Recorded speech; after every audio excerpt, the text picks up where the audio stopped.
കോഴിക്കോട് ഗോവിന്ദപുരം സ്വദേശി ദീപക് ജീവനൊടുക്കിയ കേസിൽ പ്രധാന സാക്ഷിമൊഴിയുടെ മൊഴി രേഖപ്പെടുത്തിയില്ലെന്ന ആരോപണവുമായി ദീപകിന്റെ കുടുംബം രംഗത്ത്. ഷിംജിത മുസ്തഫ പ്രചരിപ്പിച്ച ദൃശ്യങ്ങളിൽ ഉൾപ്പെട്ട ഒരു പെൺകുട്ടി കണ്ണൂർ പോലീസിൽ പരാതി നൽകിയിരുന്നു. എന്നാൽ പെൺകുട്ടി നൽകിയ പരാതിയിൽ പരാതിക്കാരിയുടെ മൊഴി രേഖപ്പെടുത്താൻ പോലും പോലീസ് തയ്യാറായില്ല എന്നാണ് ദീപകിന്റെ കുടുംബം ആരോപിക്കുന്നത്.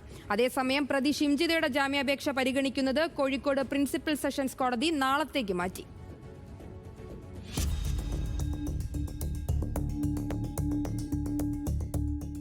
ജനുവരി 16-നാണ് ഷിംജിത മുസ്തഫ ദൃശ്യങ്ങൾ സമൂഹമാധ്യമ അക്കൗണ്ടുകളിൽ പോസ്റ്റ് ചെയ്യുന്നത്.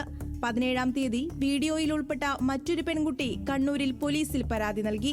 17-ന് രാത്രി ദീപക് ജീവനൊടുക്കുന്നു. എന്നാൽ ദീപകിന്റെ മരണത്തിനു ശേഷം കുടുംബം നൽകിയ പരാതിയിൽ നടന്ന അന്വേഷണത്തിൽ സംഭവത്തിലെ പ്രധാന സാക്ഷിയായ യാത്രക്കാരി എന്ന നിലയ്ക്ക് പോലും പരാതി നൽകിയ പെൺകുട്ടിയുടെ മൊഴി രേഖപ്പെടുത്താൻ പോലീസ് തയ്യാറായില്ലെന്നാണ് ആരോപണം. വിവരങ്ങൾ ചൂണ്ടിക്കാട്ടി ദീപകിന്റെ കുടുംബം കോഴിക്കോട് പോലീസ് കമ്മീഷണർക്ക് പരാതി നൽകി. പെൺകുട്ടി നൽകിയ പരാതി സംബന്ധിച്ച വിവരാവകാശ രേഖകൾ ശേഖരിച്ച ശേഷമാണ് ദീപകിന്റെ ബന്ധുക്കൾ പോലീസിൽ പരാതി നൽകിയത്. ഇത് മരിച്ചതിന്റെ പിറ്റേന്ന് തന്നെ എനിക്കൊരു കടലാസ് കിട്ടിയ വിവരം ഞാൻ നിങ്ങളോടൊക്കെ അറിയിച്ചിനി. ഇന്ന് വരെ പോലീസ് ആ കുട്ടീനെ ചോദ്യം ചെയ്യുകയോ ഒന്നും ചെയ്തിട്ടില്ല. പോയിട്ട് ആ കുട്ടീന്റെ മൊഴിയാണ് പോലീസ് എടുക്കേണ്ടത്.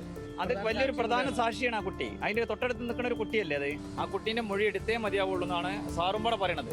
അതേസമയം ഷിംജിതയുടെ ജാമ്യാപേക്ഷ പരിഗണിക്കുന്നത് നാളേക്ക് മാറ്റി. കോഴിക്കോട് പ്രിൻസിപ്പൽ സെഷൻസ് കോടതിയുടേതാണ് നടപടി. പോലീസ് റിപ്പോർട്ട് സമർപ്പിക്കാത്തതിനെ തുടർന്നാണ് ജാമ്യാപേക്ഷ പരിഗണിക്കുന്നത് മാറ്റിവെച്ചത്. പോലീസിനോട് റിപ്പോർട്ട് സമർപ്പിക്കാനും കോടതി ആവശ്യപ്പെട്ടു. കഴിഞ്ഞ മാസം 27-നാണ് കുന്നമംഗലം 1-ാം ക്ലാസ് മജിസ്ട്രേറ്റ് കോടതി ഷിംജിതയുടെ ജാമ്യാപേക്ഷ തള്ളിയത്. തുടർന്ന് 29-ന് കോഴിക്കോട് പ്രിൻസിപ്പൽ സെഷൻസ് കോടതിയെ സമീപിക്കുകയായിരുന്നു. കഴിഞ്ഞ ദിവസം ഷിംജിതയെ കസ്റ്റഡിയിൽ വാങ്ങിയ അന്വേഷണ സംഘം ചോദ്യം ചെയ്യൽ പൂർത്തിയാക്കി. എന്നാൽ ബസ്സിൽ ലൈംഗികാതിക്രമം നടന്നുവെന്ന വാദത്തിൽ ഉറച്ചു നിൽക്കുകയാണ് ഷിംജിത മുസ്തഫ. ന്യൂസ് മലയാളം, കോഴിക്കോട്.